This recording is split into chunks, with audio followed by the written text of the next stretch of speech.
ಇಲ್ಲಿ ಹಠ ಮಾಡಿ ಇಲ್ಲಿ ಬಂದು ಹೋರಾಟಕ್ಕೆ ಅವರು ಕೂಡಿದ್ರು. ನಮ್ಮ ಸಹೋದರಿ ಜನ ಸಾಕಷ್ಟು ಜನ ಬೆಂಬಲಿಸಿದ್ರು. ನಾವು ಅವ್ರಿಗೆ ಇರುವುದಕ್ಕೆ ಒಂದು ವ್ಯವಸ್ಥೆ ಮಾಡಬೇಕಾಗಿತ್ತು. ಅದನ್ನ ವ್ಯವಸ್ಥೆಗಾಗಿ ಕೆಲವ್ರಿಗೆ ಕೇಳಿದ್ದೀವಿ. ಅವ್ರಿಗೆ ಬೇಕಾಗುವಂಥ ಎಲ್ಲ ವ್ಯವಸ್ಥೆಯನ್ನು ನಾವು ಪೂರೈಸಿದ್ದೇವೆ ಒಟ್ಟ. ಆದ್ರೆ ಹೋರಾಟವನ್ನ ನಡೆಸಿರ್ತಕ್ಕಂಥ ಕುತುಬುದ್ದೀನ್ ಕಾಜಿ ಅವರಿಗೆ ನಾವು ಸವದತ್ತಿ ತಾಲೂಕಾ ರೈಲ್ವೆ ಹೋರಾಟ ಕ್ರಿಯಾ ಸಮಿತಿ ಪರವಾಗಿ ಧನ್ಯವಾದಗಳನ್ನ ತಿಳಿಸ್ತೇವೆ.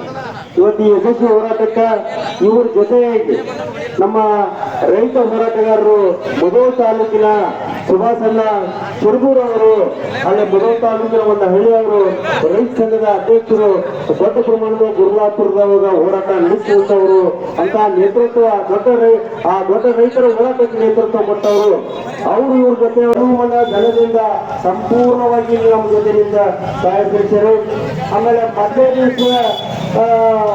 ದಿವಸದಲ್ಲಿ ಹೋರಾಟ ಆರಂಭ ಆಗುವಾಗ ಶ್ರೀ ಮಲ್ಲಿಕಾರ್ಜುನ ಮಹಾಸ್ವಾಮಿಗಳು ಮುನ್ಮಠರು ಇಲ್ಲಿ ವೇದಿಕೆ ಮೇಲೆ ಬಂದು ಬೆಂಬಲ ಸೂಚಿಸಿದ್ರು. ಆಮೇಲೆ ರಘುಪತಿ ಬನಟ್ಟಿ ಮತ್ತು ಲೋಕಾಪುರದ ಜನ ಇಲ್ಲಿ ಬಂದು ಒಂದು ತುಂಡು ಹೋರಾಟ ಸಲ್ಲಿಸಿದ್ರು. ಈ ರೀತಿ ಎಲ್ಲ ಹೋರಾಟ ನಮಗೆ ಬೆಂಬಲ ಕೊಟ್ಟಂತವರಿಗೆ ನಾವು ಸವದತ್ತಿ ತಾಲೂಕಾ ರೈಲ್ವೆ ಹೋರಾಟ ಕ್ರಿಯಾ ಸಮಿತಿ ಪರವಾಗಿ ಅವರಿಗೆ ಧನ್ಯವಾದಗಳನ್ನ ಸಲ್ಲಿಸ್ತೇನೆ. ಹಾಗೂ ಇದ್ರ ಜೊತೆಗೆ ನಾವು ನಮ್ಮ ರೈಲ್ವೆ ಹೋರಾಟಗಾರರು ಕುತುಬುದ್ದೀನ್ ಕಾಜಿ ಅವರು ಬರಾಕತ್ತಾರ.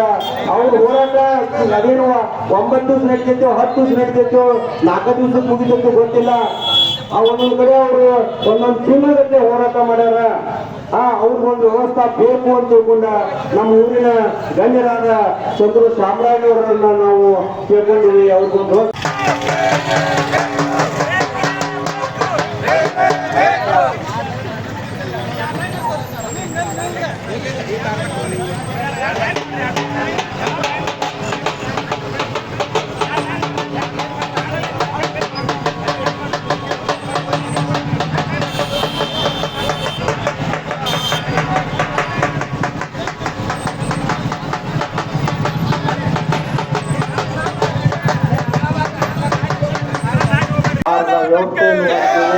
ಎಲ್ಲರೂ ಆಹಾರವನ್ನು ಸ್ವೀಕರಣೆ ಮಾಡಿ ಎಲ್ಲರೂ ಹೋಗಬೇಕೆಂದು ನಾವು ಕರ್ನಾಟಕ ರಾಜ್ಯ ರೈತ ಸಂಘದ ವತಿಯಿಂದ ಎಲ್ಲರಿಗೆ ಆಹಾರವನ್ನು ನಮ್ಮ ಸಂಘಕ್ಕೆ ಅವರು ಶುರು ಮಾಡಿದ್ರು.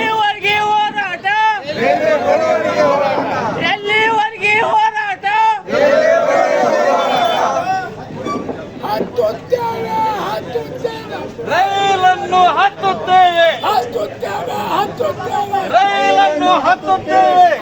ಇವತ್ತು ಮುನವಳ್ಳಿಯಿಂದ ಸವದತ್ತಿ ತಲುಪಬೇಕಂದ್ರೆ ಒಂದು ತಾಸು ಬೇಕು ನಮಗೆ. 20 ಕಿಲೋಮೀಟರ್ 18-20 ಕಿಲೋಮೀಟರ್ ತಲುಪಬೇಕಂತಂದ್ರೆ. ಯಾಕಂತಂದ್ರೆ ಗಾಡಿಗಳು ಬರ್ತಾವ, ಭಯಂಕರ ಟ್ರಾಫಿಕ್ ಆಗುತ್ತ, ಧೂಳಾಗುತ್ತ, ಅನೇಕ ರಸ್ತೆಗಳ ಕೆಟ್ಟ ಹೋಗ್ತಾವ. ಆ ಎಲ್ಲ ಬರುವ ಭಕ್ತಾದಿಗಳ ತ್ರಾಸು ಯಾರಿಗೆ ಬೀಳುತ್ತಂದ್ರೆ ನಮ್ಮ ಸ್ಥಳೀಯವಾಗಿರುತ್ತೆ, ಯಾರು ತರೋ ಅವ್ರಿಗೆ ಬೀಳುತ್ತೆ. ಹೀಗಾಗಿ ಎಲ್ಲಗಳು ತಪ್ಪಬೇಕಂತಂದ್ರೆ ನೇರವಾಗಿ ರೈಲ್ವೆ ಆಗೋದ್ರಿಂದ ಇಲ್ಲಿ ಅಭಿವೃದ್ಧಿ ಪರವಾಗಿರ್ತಕ್ಕಂಥ ಕೆಲಸಗಳಾಗ್ತಾವೆ, ವ್ಯಾಪಾರ ಬೆಳೆಯುತ್ತೆ. ಈ ರೀತಿಯಾಗಿರ್ತಕ್ಕಂಥ ಯೋಜನೆಗಳನ್ನ ತಲೆ ಒಳಗಡೆ ಹಾಕೊಂಡು ಇವತ್ತು ಕುತುಬುದ್ದೀನ್ ಕಾಜಿ ಅವರು ಎಲ್ಲಿ ನಮ್ಮ ಬಾಗಲಕೋಟದೊಳಗಡೆ ಬಾಗಲಕೋಟು ಕುರ್ಚಿ ಕಾಣಿಸುತ್ತ ಅವ್ರಿಗೆ ಹೋರಾಟದೊಳಗಡೆ ಯಶಸ್ವಿಯನ್ನ ಕಂಡಿರ್ತಕ್ಕಂಥವ್ರು. ಇಂಥವ್ರು ಇವತ್ತು ಸವದತ್ತಿಯ ಭಾಗಕ್ಕೆ ಬಂದು ಇಲ್ಲೊಂದು ಈ ಹೋರಾಟದ ಕಲ್ಪನೆಯನ್ನ ಕೊಟ್ಟಿರ್ತಾರ. ಆ ಕಲ್ಪನೆ ಒಳಗಡೆ ನಾವೆಲ್ಲರೂ ಕೂಡ ಕಾರಣೀಭೂತರಾಗೋಣ. ಅದಕ್ಕೆ ದಯವಿಟ್ಟು ಅವರಲ್ಲಿ ಕೇಂದ್ರ ಸರ್ಕಾರದ ಪರವಾಗಿ ನಾನು ಮನವಿ ಮಾಡ್ಕೊಳ್ಳೋದು ಇಷ್ಟೇ, ನಿಮ್ಮ ಮನವಿ ಅಂತಂದ್ರೆ ಅದು ನಮ್ಮ ಮನವಿ, ಅದು ಯಾರ್ದು ಅಲ್ಲ. ಯಾಕಂದ್ರೆ ಈ ತಾಲೂಕಿನವ್ರು ನಾನು ಆಗಿರೋದ್ರಿಂದ ಅದರ ನಮ್ಮ ಮನವಿಯನ್ನ ಈಗಾಗಲೇ ಕೇಂದ್ರ ಸರ್ಕಾರದ ರೈಲ್ವೆ ಇಲಾಖೆ ಒಳಗಡೆ ನೇರವಾಗಿ ಅವ್ರ ಟೇಬಲ್ ಮುಂದೆ ಇರೋದ್ರಿಂದ 100ಕ್ಕೆ 99% ಈ ಬಜೆಟ್ ನಲ್ಲಿ ತೆಗೆದುಕೊಳ್ಳುವಂತ ಎಲ್ಲ ವಿಶ್ವಾಸಗಳಿದ್ದಾವ. ಅದರ ಜೊತೆಗೆ ಒಂದು ವೇಳೆ ಏನಾದರೂ ತಪ್ಪಿದ್ರೂ ಸಹಿತ ಈ ಅಧಿವೇಶನದೊಳಗಡೆ ವೈಷ್ಣವಿ ಅವರನ್ನ ಭೇಟಿಯಾಗಿ ಈ ಯೋಜನೆಗೆ ಅನುಮೋದನೆ ಮತ್ತೆ ಮರು ಸರ್ವೆಯನ್ನು ಮಾಡ್ತಕ್ಕಂಥ ವ್ಯವಸ್ಥೆಗಳನ್ನ ನಾವು ಮಾಡ್ತೇವೆ.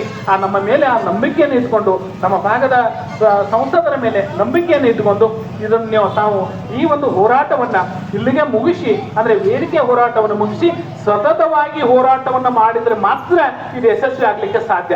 ಯಾಕಂತ ಕೇಳಿದ್ರೆ ನಮ್ಮ ಸರ್ಕಾರ ಐತಿ ನಾವು ಅದೀವಿ ಅಂತಂದ್ರು ಕೂಡ ಎಲ್ಲಿ ತಾಯಿ ಮಗು ಅಳುತ್ತೋ ಅವಾಗ ತಾಯಿ ಹಾಲು ಕುಡಿಸ್ತಾರೆ, ಇಲ್ಲಾಂದ್ರೆ ಕುಡಿಸಕ್ ಸಾಧ್ಯ ಇಲ್ಲ. ನಾವು ಹೋರಾಟವನ್ನ ವೇದಿಕೆ ಹೋರಾಟವನ್ನು ಕೈ ಬಿಟ್ಟರು ಸತತವಾಗಿ ನಮ್ಮ ಕಚೇರಿಯ ವ್ಯವಸ್ಥೆಗಳಿಂದ ನಾವು ಕೈ ಜೋಡಿಸಿದ್ರೆ ಈ ಒಂದು ಯೋಜನೆ ಸಂಪೂರ್ಣವಾಗಿ ಯಶಸ್ವಿ ಆಗಲಿಕ್ಕೆ ಸಾಧ್ಯ ಇದೆ. ಅದಕ್ಕೆ ದಯವಿಟ್ಟು ಅವರಲ್ಲಿ ನಾನು ಕೇಂದ್ರ ಸರ್ಕಾರದ ಪರವಾಗಿ ಮತ್ತು ನನ್ನ ಇಲಾಖೆ ಒಳಗಡೆ ನನ್ನ ಪಕ್ಷ ಏನು ನನಗೊಂದು ಅವಕಾಶ ಮಾಡಿಕೊಟ್ಟಿದ್ದ ಸೇವೆಯನ್ನು ಸಲ್ಲಿಸಲಿಕ್ಕೆ ಇವತ್ತು DRUCC ಡೈರೆಕ್ಟರ್ ಆಗಿ ತಮ್ಮಲ್ಲಿ ವಿನಂತಿಯನ್ನು ಮಾಡ್ಕೊಳ್ತೀನಿ. ತಾವು ದಯವಿಟ್ಟು ಈ ಮಾಡಿರ್ತಕ್ಕಂಥ ಹೋರಾಟ ತಾವು ಯಶಸ್ವಿ ಕಾಣುವಂತ ಎಲ್ಲ ಹಂತಗಳು ಕೂಡ ಇದ್ದಾವೆ. ನಾವೆಲ್ಲರೂ ಕೂಡ ನಿಮ್ಮ ಜೊತೆ ಇದ್ದೀವಿ, ನಮ್ಮ ಜೊತೆ ನೀವೆಲ್ಲರೂ ಕೂಡ ಇರ್ರಿ. ಈ ಯೋಜನೆಗೆ ಅನುಷ್ಠಾನಕ್ಕೆ ನಾವೆಲ್ಲ ರೈತರು ಇರ್ಬೋದು, ವಕೀಲರು ಇರ್ಬೋದು, ಈ ನಾಡಿನ ವ್ಯಾಪಾರಸ್ಥರು ಇರ್ಬೋದು, ಜನಸಾಮಾನ್ಯರು ಇರ್ಬೋದು, ಎಲ್ಲರೂ ಕೂಡ ಸರಿಯಾಗಿರ್ತಕ್ಕಂಥ ವ್ಯವಸ್ಥೆ ಒಳಗಡೆ ಸಪೋರ್ಟ್ ಮಾಡ್ತಾರೆ. ಸಪೋರ್ಟ್ ಈಗಾಗಲೇ ಮಾಡಿದ್ದಾರೆ, ಇನ್ನೂ ಕೂಡ ಮುಂದೆ ಮಾಡ್ತಾರೆ. ಅದಕ್ಕೆ ಇವತ್ತಿಲ್ಲಿ ಮುಗಿಸ್ಕೊಂಡು ಬಜೆಟ್ ಅನ್ನು ನೋಡೋಣ. ಬಜೆಟ್ದಲ್ಲಿ ಬರದೇ ಇದ್ರೂ ಸಹಿತ ನಾವು ಕೇಂದ್ರದ ಸಚಿವರನ್ನ ಭೇಟಿ ಆಗ್ತಕ್ಕಂಥ ಸಮಯಾವಕಾಶವನ್ನು ತೆಗೆದುಕೊಂಡು ಯಾರು ಹೋರಾಟಗಾರರಿದ್ದಾರೋ ಅವರನ್ನ ಕರ್ಕೊಂಡು ಅವ್ರಿಗೆ ಭೇಟಿ ಮಾಡಿಸಿ ಇದರ ಯೋಜನೆಯ ಅನುಷ್ಠಾನಕ್ಕೆ 100ಕ್ಕೆ 100ರಷ್ಟು ನಾವು ಶ್ರಮ ವಹಿಸ್ತೇವೆ. ಅದಕ್ಕಾಗಿ ತಾವು ಏನಿಲ್ಲಿ ಬಂದ್ ಮಾಡಿದಿರಿ ಈ ನಾಡಿನ ಜನತೆಯ ಪರವಾಗಿ ತಮ್ಗೆಲ್ಲರಿಗೂ ಕೂಡ ಕೃತಜ್ಞತೆಯನ್ನು ಸಲ್ಲಿಸ್ತೇವೆ. ಅದು ಯೋಜನೆ ಅನುಷ್ಠಾನ ಆಗೋದು 100ಕ್ಕೆ 100ರಷ್ಟು ಶತಸಿದ್ಧ. ಆದ್ರೆ ಆ ಅನುಷ್ಠಾನ ಕೇಂದ್ರ ಸರ್ಕಾರದ ಸಾಧನೆಯೂ ಅಲ್ಲ, ರಾಜ್ಯ ಸರ್ಕಾರದ ಸಾಧನೆಯೂ ಅಲ್ಲ.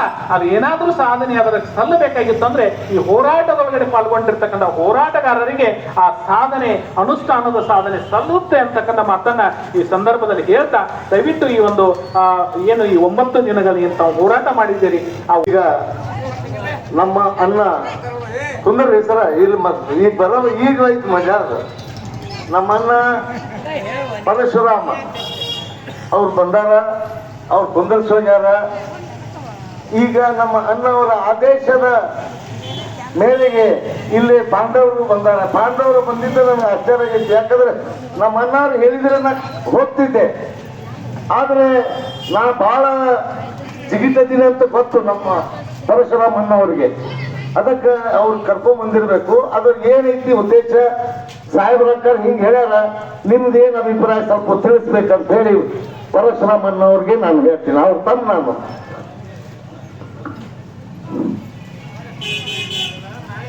ಯಾವ ನನ್ನ ತಾಯಿಯ ಆಜ್ಞೆಯಂತೆ ತನ್ನ ಮಗನ ಕಷ್ಟದಲ್ಲಿದ್ದಾಗ 9 ದಿನ ಏನು ಕೇಂದ್ರ ಸರ್ಕಾರ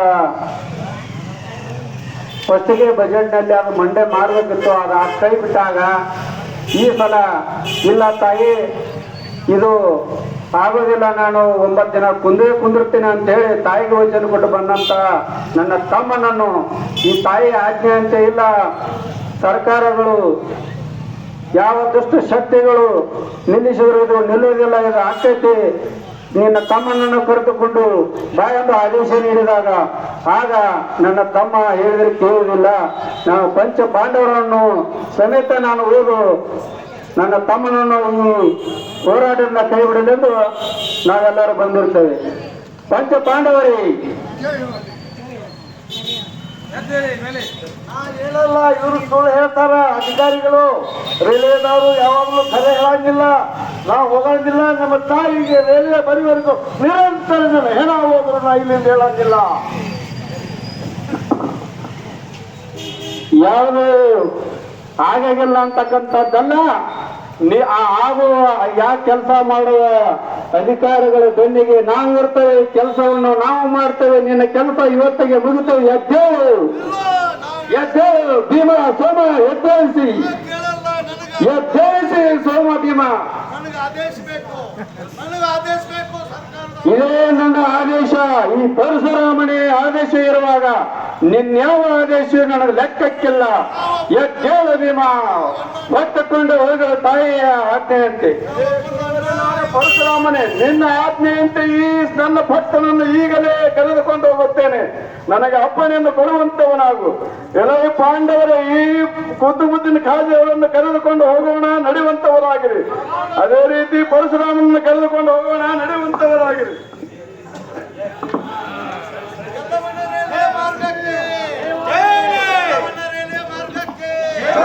ಎಲ್ಲ ಮನೆಯ ರೈಲ್ವೆ ಮಾರ್ಗಕ್ಕೆ ಪಾಂಡವರ ಪರವಾಗಿ ಬಹಳ ಒಳ್ಳೆ ವಿಚಾರಗಳನ್ನ ಹಕ್ಕೀಕತೆ ಹೇಳಿದ್ರು. ಏನೈತಿ ವಾಸ್ತವ ಸ್ಥಿತಿಯನ್ನ ಎಕ್ಸ್ಪ್ಲೇನ್ ಮಾಡಿದ್ರು. ಅದನ್ನ ನಾವು ಅದನ್ನ ಬಳಕೆ ಮಾಡ್ಕೊಂಡಿಲ್ಲ. ಅದರ ಬಗ್ಗೆ ಹೆಚ್ಚಿಗೆ ಕಾಳಜಿ ವಹಿಸಿದ್ರೆ ಯಾವಾಗೋ ವೇಳೆ ಬರ್ತಿತ್ತಿಲ್ಲ. ಅದು ಬಹಳ ಕರೆಕ್ಟ್ ಹೇಳಿದ್ರು ಅವರು.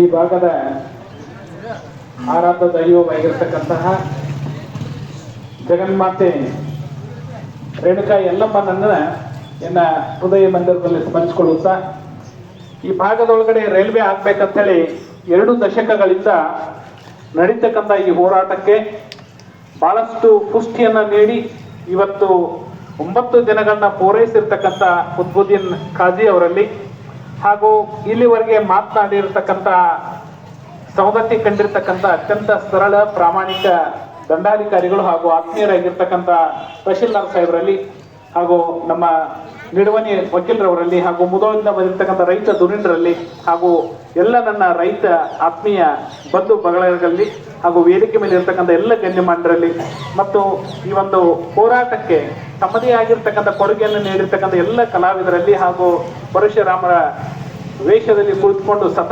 ಪರಶುರಾಮರೇ ಈ ವೇದಿಕೆಗೆ ಶಕ್ತಿ ತುಂಬಿದಾರೋ ಅಂತಕ್ಕಂಥ ಒಂದು ಭಾವವನ್ನು ತುಂಬಿರ್ತಕ್ಕಂಥ ಅವರಲ್ಲಿ ಒಂದಷ್ಟ ಈಗಾಗಲೇ ಕಾಜಿ ಅವರು ಬಹಳಷ್ಟು ವಿಷಯಗಳನ್ನ ಹೇಳಿದ್ದಾರೆ. ನಿನ್ನೆ ಸಹಿತ ನಾನು ರಾಮದುರ್ಗಕ್ಕೆ ಹೋಗಿದ್ದೆ. ನಮ್ಮ ತಹಶೀಲ್ದಾರ್ ಸಾಹೇಬರು ಬಹಳ ನಮ್ಮ ಬಗ್ಗೆ ಬಹಳ ಒಂದು ಭರವಸೆಯನ್ನು ಇಟ್ಕೊಂಡಿರ್ತಕ್ಕಂಥವ್ರು. ಒಂದು ನಾರ್ತ್ ವೆಸ್ಟ್ DRUCC ಅಂತಂದ್ರೆ ಹೇಳಿದ್ರಲ್ಲ, ಈ ಭಾಗದೊಳಗಡೆ ಇಂಥವು ಏನು ಆಗ್ಬೇಕಾಗಿದೆಯೋ ಏನಿಲ್ಲ ಇದರ ವರದಿಯನ್ನ ಸರ್ಕಾರಕ್ಕೆ ತಲುಪಿಸುವಂತ ಕೆಲಸವನ್ನ ಮಾಡಬೇಕಾಗಿರ್ತಕ್ಕಂಥದ್ದು. ಬಹಳ ಜನ ಇಲ್ಲಿ ಕೂತ್ಕೊಂಡ್ರಿ, ಹೌದಪ್ಪ ನಾವೆಲ್ಲ ಹೋರಾಟ ಮಾಡೋದ್ ಬಳಕೆ ಸರ್ಕಾರಕ್ಕೆ ಏನೋ ವರದಿ ಕೊಡಕ್ ಬಂದಿನ ಅಂತ ಬಹಳ ಮಂದಿ ಕೇಳ್ಬೋದು. ಆದ್ರೆ ಈ ವರದಿಯನ್ನ ನಾನು ಇವತ್ತು ಹೇಳ್ತಾ ಇಲ್ಲ, 30/6/2025 ಈ ಏನು ಈ ಕಾಜಿ ಅವ್ರು ಹೇಳಿದ್ರೆ 120ಕ್ಕಿಂತ ಹೆಚ್ಚು ಕಿಲೋಮೀಟರ್ ಆಗ್ತಕ್ಕಂಥದ್ದು. ಇದು ಏನು ನಮಗೆ 120 ಕಿಲೋಮೀಟರ್ದ ವ್ಯಾಪ್ತಿ ಒಳಗಡೆ ಬರ್ತಕ್ಕಂಥ ದೇವಸ್ಥಾನಗಳು ಯಾವಿದ್ದಾವ, ಅವುಗಳ ಪ್ರಾಮುಖ್ಯತೆ ಏನು, ಯಾವ ರೀತಿಯಾಗಿ ನಾವು ಮಾಡ್ಬೇಕಿದನ್ನ ಯಾಕೆ ಮಾಡ್ಬೇಕಂತಕ್ಕಂಥದ್ರೆ ಈಗಾಗಲೇ ನಮ್ಮ ADM ಅಂದ್ರೆ ನಾರ್ತ್ ವೆಸ್ಟ್ 5 ರಾಜ್ಯಗಳ ಪ್ರಮುಖರ ಸಭೆ ಒಳಗಡೆ ಇದನ್ನ ವರದಿಯನ್ನ ಕೊಟ್ಟು ಇದನ್ನ ಒಂದು ರೈಲ್ವೆ ಅಧಿಕಾರಿಗಳ ಕಚೇರಿಗೆ, ಅದು ದೆಹಲಿಯ ಕಚೇರಿಗೆ ಹೋಗಿ ತಲುಪಲಿಕ್ಕೆ ನನ್ನ ಪ್ರಾಮಾಣಿಕ ವ್ಯಾಖ್ಯಾನ ನಾನು ಮಾಡಿದ್ದೇನೆ. ಆದ್ರೆ ಅದಕ್ಕೆ ಮಾಡಿರ್ತಕ್ಕಂಥದ್ದು ಅಷ್ಟೇ ಉಳಿದಿಲ್ಲ. ನೀವು ಯಾವಾಗ ಇದನ್ನು ಪ್ರಾರಂಭ ಮಾಡಿದ್ರು ಇದು ರೈಲ್ವೆ ಸಚಿವರ ಮುಂದೆ ಈಗ ಕರ್ನಾಟಕ ರಾಜ್ಯದೊಳಗಡೆ ಅತಿ ಹೆಚ್ಚಿನ ಬೇಡಿಕೆ ಯಾವ್ದಿದೆ ಅಂತಂದ್ರೆ ಲೋಕಾಪುರ್ ಟು ಧಾರವಾಡ ಅಂತಕ್ಕಂಥ ರಾಮದುರ್ಗ ಮತ್ತು ಸವದತ್ತಿ ಮಾರ್ಗದೊಳಗಡೆ ಏನು ಆಗ್ಬೇಕಾಗಿರೋ ಅದು ಮಾರ್ಗ ಇದೆ ಅಂತಕ್ಕಂಥದ್ದು ಇವತ್ತು ಗಮನದೊಳಗಡೆ ಇರ್ತಕ್ಕಂಥದ್ದು. ಇದನ್ನ ನಾನು ಕೇಳಬಲ್ಲೆ. ಅದರ ಜೊತೆಯಾಗಿ ಇವತ್ತು ಈ ಮಾರ್ಗವನ್ನ ಯಾಕೆ ಮಾಡಬೇಕು ಅಂತಕ್ಕಂಥದ್ದು ಕೂಡ ಕೇಂದ್ರ ಸರ್ಕಾರದ ವಿಚಾರದೊಳಗಡೆ ಕೂಡ ಇದೆ. ನೀವು ನೋಡಿರ್ಬೋದು, 2 ವರ್ಷಗಳ ಹಿಂದೆ ಅಯೋಧ್ಯದೊಳಗಡೆ ರಾಮ ಮಂದಿರ ಅಂತಕ್ಕಂಥದ್ದು ನಿರ್ಮಾಣ ಆಯಿತು. ರಾಮ ಮಂದಿರಕ್ಕೆ ಹೊಸದಾಗಿರ್ತಕ್ಕಂಥ ರೈಲ್ವೆ ಸ್ಟೇಷನ್ ಕೊಟ್ಟರು, ಅನೇಕ ರೈಲ್ವೆಗಳನ್ನ ಬಿಟ್ಟರು. ಆ ಸಂದರ್ಭದೊಳಗಡೆ ಆ ನ್ಯಾಸಾ ಕಮಿಟಿಯ ಟ್ರಸ್ಟ್ದವರು ಹೇಳಿದ್ರು, ರಾಮ ಮಂದಿರ ಮಾತ್ರ ಒಂದು ಉದ್ಧಾರ ಆದ್ರೆ ಸಾಗಲಿಕ್ಕಿಲ್ಲ, ಒಂದು ಕಾರಿಡಾರ್ ಆಗ್ಬೇಕಿದು ಅಂತಕ್ಕಂಥದ್ದು ಹೇಳಿದ್ರು. ಆ ಕಾರಿಡಾರ್ ಎಲ್ಲಿ ಅಂತ ಕೇಳಿದ್ರೆ ದೆಹಲಿಗಲ್ಲ, ಕಲ್ಕತ್ತಕ್ಕಲ್ಲ, ರಾಜಸ್ಥಾನಕ್ಕಲ್ಲ, ಕನ್ಯಾಕುಮಾರಿಗೆಲ್ಲ, ಅಯೋಧ್ಯೆಯಿಂದ ಯಾರು ದರ್ಶನ ಮಾಡ್ತಾರೋ ಅವರು ನೇರವಾಗಿ ಶಬರಿಕೊಳ್ಳಕ್ಕೆ ಬರಬೇಕು. ಆ ಶಬರಿಕೊಳ್ಳದಿಂದ ನಮ್ಮ ಕೊಪ್ಪಳದ ಆಂಜನಾದ್ರಿ ಪರ್ವತಕ್ಕೆ ಹೋಗ್ಬೇಕು. ಈ 3 ಸ್ಥಾನವನ್ನು ಏನ್ ರಾಮ ತಿರುಗಿ ಬಂದಿದ್ದಾನೋ ಆ 3 ಸ್ಥಾನಗಳನ್ನು ನೀವು ಕಾರಿಡಾರ್ ಮಾಡಿದಾಗ ಇದಕ್ಕೊಂದು ಅತ್ಯಮೂಲ್ಯವಾಗಿರ್ತಕ್ಕಂಥ ಬೆಲೆ ಬರುತ್ತೆ ಅಂತಕ್ಕಂಥದ್ದು ಇವತ್ತು ಕೇಂದ್ರ ಸರ್ಕಾರದೊಳಗಡೆ ಗಮನ ಇರ್ತಕ್ಕಂಥದ್ದು. ಅದರಲ್ಲಿ ಅತ್ಯಂತ ಪ್ರಮುಖವಾಗಿರ್ತಕ್ಕಂಥದ್ದು ಏನು ಅಂತಂದ್ರೆ ಈ ಮಹಾಭಾರತ ಇರ್ಬೋದು, ರಾಮಾಯಣ